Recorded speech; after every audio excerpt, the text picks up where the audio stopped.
to, EDSA Magallanes. Pagtulungan namin itong may ayos itong ano, for safety purposes.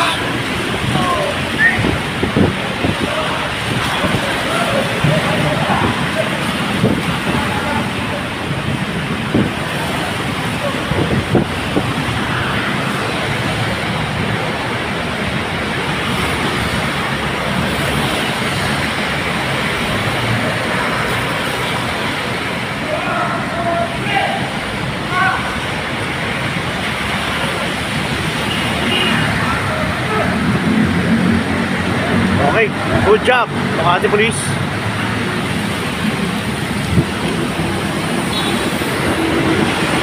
Okay, sama po namin ang aming Chief of Police, Police Colonel Edward M. Cotillon, at saka yung ating search and rescue team on board RV rescue vehicle from local government natin, yung tulong ng pamahalaan ng Makati.